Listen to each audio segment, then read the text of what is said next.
여러분, 매일 아침 뉴스에 등장하는 기사들을 한번 떠올려 볼까요? 냉동배야, 오존층 파괴, 아니면 센서가 잔뜩 달린 첨단 로봇 같은 것들 말이죠. 이런 걸 볼 때 혹시 이런 생각 해보신 적 있나요? 잠깐, 이건 보편적인 법칙이 지배하는 순수한 자연인가? 아니면 인간이 100% 만들어낸 사회의 영역인가? 사실 우리는 매일같이 이렇게 쏟아지는 기묘한 혼합물들을 보면서 은연중에 혼란을 느낍니다. 오늘 우리는 바로 이 정체불명의 존재들을 대체 어떻게 분류해야 하는지 그 중심에 숨겨진 흥미로운 미스터리를 함께 파헤치려고 합니다. 위대한 환상의 해체. 네, 바로 이것이 오늘 우리가 다룰 핵심 주제입니다. 이번 시간은 근대성을 바라보는 우리의 기존 세계관을 그야말로 완전히 뒤흔들어 놓은 아주 혁명적인 철학적 분석을 하나하나 끄어볼 텐데요. 우리가 지금까지 너무나 당연한 상식으로 믿어왔던 이른바 근대사회라는 환상이 대체 어떻게 작동해왔는지, 그리고 왜 이제는 그 환상에서 깨어나야만 하는지 그 이면을 속 시원하게 들여다보겠습니다. 자, 준비되셨죠? 본격적으로 들어가기에 앞서 오늘 따라갈 로드맵을 짧게 짚고 넘어가죠. 통제 불능의 세계부터 시작해서 근대적 헌법의 붕괴, 메울 수 없는 철학적 간극, 준대상과 근대적 역설, 코페르니쿠스적 반혁명, 그리고 마지막으로 우리는 비근대인이다 라는 결론까지 이 미스터리를 하나씩 순서대로 차근차근 풀어보겠습니다.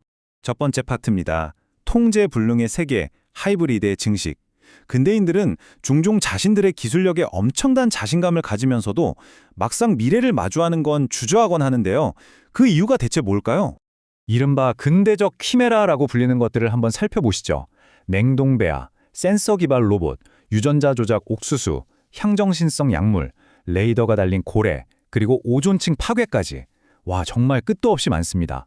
우리는 이런 압도적인 혼합물들을 마주할 때마다 어떻게든 명쾌하게 라벨을 붙여서 분류하고 싶어 합니다. 원래 우리 인간이 뭘 딱딱 나누고 정리해야 직성이 풀리잖아요? 하지만 문제예요. 이것들은 순수한 자연 법칙만으로도, 그렇다고 순수한 인간의 발명품만으로도 명확하게 쪼개서 설명할 수가 없거든요. 기존의 낡은 카테고리나 경계선 따위는 가볍게 무시해버리면서 그야말로 폭발적으로 증식하고 있는 겁니다. 원래 우리는 세상을 두 개의 방으로 아주 뚜렷하게 나누어 왔습니다. 한쪽은 인간의 손이 닿지 않고 보편 법칙이 돌아가는 자연의 방. 다른 한쪽은 인간이 만들고 정치가 작동하는 사회의 방이죠. 그런데 여기에 지구온난화를 한번 슬쩍 밀어놓아 볼까요? 이게 어느 방에 들어가야 할까요? 이건 경제활동이나 인구 증가 같은 인간의 사회적 행위가 만든 결과이면서 동시에 인간의 통제를 완전히 벗어나버린 거대한 물리적 자연현상이기도 하죠. 결국 양쪽 방 모두에 속한다는 이야기입니다. 이런 현상들은 자연과 사회가 엉망으로 뒤엉긴 거대한 고르디우스의 매듭을 만들어버렸고, 이제 그 누구도 이 매듭을 한 칼에 깔끔하게 끊어낼 수 없는 지경에 이르렀습니다. 이어서 두 번째 파트, 근대적 헌법의 붕괴입니다. 대체 어떤 잘못된 전제가 이 거대한 분류의 위기를 몰고 왔는지 그 근본 원인을 한번 짚어보겠습니다. 여기서 말하는 근대적 헌법이라는 게 도대체 뭘까요? 법전에 있는 진짜 헌법이 아니고요. 이건 아주 단순하면서도 강력한 믿음을 말합니다.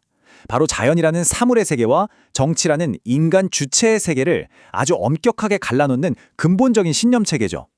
그동안 이 헌법이 우리 근대 세계를 든든하게 지탱해 왔거든요. 하지만 결과적으로 이 헌법은 자기 스스로의 무게를 못 이기고 침몰해버리고 맙니다. 왜 그랬을까요? 방금 우리가 본 그 수많은 하이브리드들이 폭발적으로 늘어나면서 사회 전반에 엄청난 영향을 미치고 있는데, 이 낡고 엄격한 이분법만으로는 도저히 혼란스러운 상황을 감당할 수도 통제할 수도 없었기 때문입니다. 세 번째 파트는 메울 수 없는 간극입니다. 당대에 내노라 하는 유명한 철학자들이 이 붕괴의 위기를 해결해 보려고 어떻게 고군분투했는지, 그리고 어떻게 철저하게 실패했는지 한번 보시죠. 자, 타임라인을 따라가면서 어떻게 이 간극이 벌어졌는지 볼까요? 18세기에 칸트는 인간이 절대 알 수 없는 대장인 물자체와 그걸 인식하는 인간 주체를 아예 싹둑 잘라 분리해버렸습니다. 19세기로 넘어가면 헤겔은 이 분리를 거대한 모순으로 격상시켜 역사의 원동력이라 불렀고요.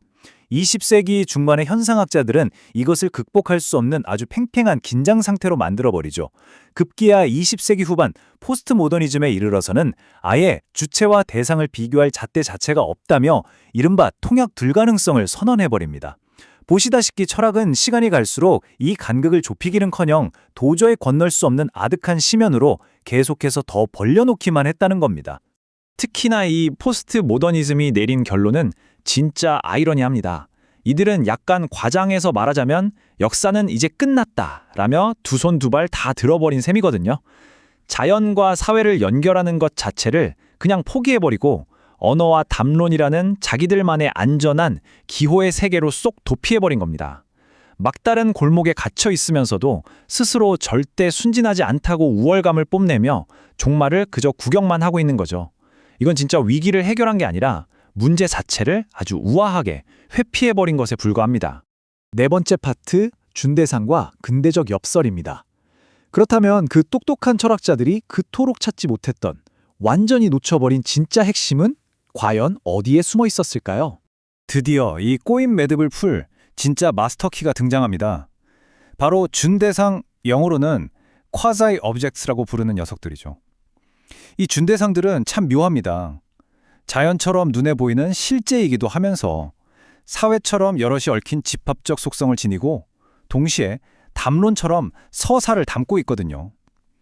그동안 철학자들이 쳐다보던 저 높고 고립된 양극단, 그러니까 순수 주체니 순수 객체니 하는 그 이분법의 공간 바로 아래, 숨겨진 틈새 공간에서 끊임없이 태어나고 증식하고 있었던 겁니다. 철학자들의 멋진 도식에는 단 한 번도 등장하지 않았지만 우리 현실에서는 늘 주인공 역할을 해왔던 바로 그 존재들이죠. 자, 이제 근대적 역설의 구조를 한번 자세히 살펴볼까요? 가로로 뻗은 상단의 수평축은 주체와 대상을 서로 섞이지 않게 끊임없이 분리해내는 정화작용을 나타냅니다. 반면에 아래로 향하는 수직축을 보세요. 여긴 수많은 준대상들이 끊임없이 섞이고 새롭게 태어나는 매개작용을 보여주죠. 철학자들과 근대인들은 위쪽에 있는 저 수평축만 뚫어져라 쳐다보면서 무언가를 순수하게 분리하는 데만 열을 올렸습니다. 하지만 진짜 현실의 하이브리드들은 그들의 시선이 닿지 않는 저 아래쪽 수직축을 타고 지금 이 순간에도 끝없이 증식하고 있었던 거예요. 이걸 종합해보면 근대라는 세상이 실제로 어떻게 굴러왔는지를 아주 모순적인 두 단계로 요약할 수 있습니다. 1단계, 정화입니다. 공식적인 무대 위에서는 자연과 사회는 완벽하게 분리되어 있습니다 라고 철저하게 연기하는 거죠. 그런데 2단계, 매개를 볼까요? 무대 뒤 수면 아래에서는 체제를 유지하기 위해 자연과 사회를 몰래몰래 마구 섞어서 수많은 하이브리드들을 끊임없이 찍어내고 있었던 겁니다. 겉으로는 고상하게 분리하고 속으로는 열심히 뒤섞기.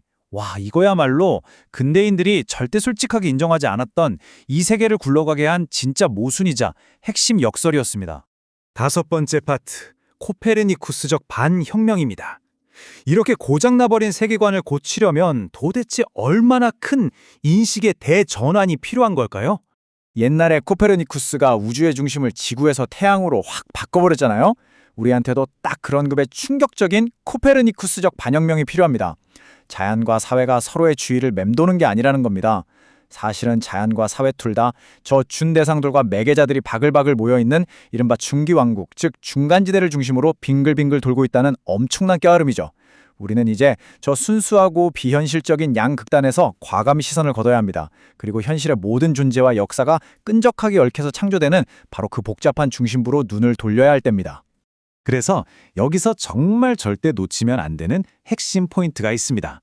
바로 중간 매체와 매개자를 확실히 구분하는 거예요. 중간 매체는 그냥 힘이나 정보를 내용물 변형 없이 그대로 전달만 하는 수동적인 수단입니다. 자신만의 고유한 역사가 없죠. 하지만 매개자는 완전히 다릅니다. 이들은 자기가 운반하는 걸 제멋대로 변형하고 번역하고 새롭게 뜯어고칩니다. 17세기에 활동했던 로버트 보일의 공기 펌프를 예로 들어볼까요? 이건 단순히 공기를 빼내는 쇳덩어리가 아니었습니다.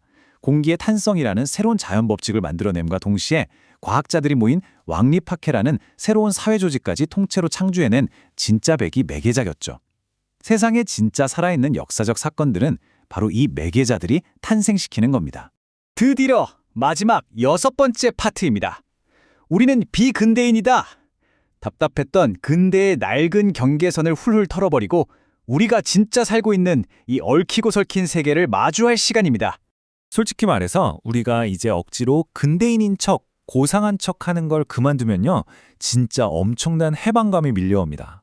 여기에는 네 가지 비판의 자원들을 한번 보세요. 자연의 외부적 실제, 사회적 유대와 정념, 담론과 의미, 그리고 존재의 현전. 기존의 근대적 사고방식은 이것들이 물과 기름처럼 영원히 섞일 수 없다고 쪼개놨잖아요. 하지만 그래, 우린 근대인이 아니었어 라고 쿨하게 인정하는 순간 우리는 이 소중한 자원 중 단 하나도 포기할 필요가 없어집니다. 어느 하나만 고를 필요 없이 이 모든 걸 하나로 쫙 엮어서 우리가 매일 부대끼며 살아가는 이 거대한 네트워크를 온전히 읽어낼 수 있게 되는 거죠. 우리는 결코 근대인이었던 적이 없다. 아, 정말 짜릿한 문장이죠. 이 한마디가 우리가 처한 현실을 완벽하게 찔러줍니다. 사실 우리는요, 자연과 문화, 기술이 마치 거대한 그물망처럼 눈부시게 얽혀있는 이 인류학적인 모태를 단 한 번도 떠난 적이 없었어요. 그저 우리 스스로 우리는 이성적으로 철저히 분리된 근대인이야 라고 착각하고 살았을 뿐이죠. 현실은 태초부터 지금까지 언제나 매개자들이 활기차게 살아 움직이는 아주 역동적인 비근대적 세계였습니다. 자, 오늘의 흥미로운 철학적 여정을 마무리하면서 여러분께 아주 도발적인 질문을 하나 던져보겠습니다. 만약 우리가 오늘 당장 이 무의미한 근대인 연기를 완전히 집어치운다면요. 당장 여러분 손에 쥐어진 그 스마트폰, 아까 마신 따뜻한 커피 한 잔, 그리고 내일 아침 우리를 놀라게 할 그 수많은 뉴스 기사들이 과연 예전과 똑같이 보일까요? 아마 아닐 겁니다. 이것들을 단순한 껍데기 사물이나 추상적인 사회 현상이 아니라 서로 긴밀하게 얽혀서 여러분의 삶 자체를 새롭게 빚어내는 매혹적이고 생동감 넘치는 준대상들의 네트워크로 다시 보게 되지 않을까요? 오늘 준비한 이야기는 여기까지입니다. 부디 오늘 나눈 이 새로운 시각이 여러분의 평범한 일상을 훨씬 더 다채롭고 촘촘하게 연결된 세계로 바라보게 해주는 강력한 렌즈가 되었기를 바랍니다.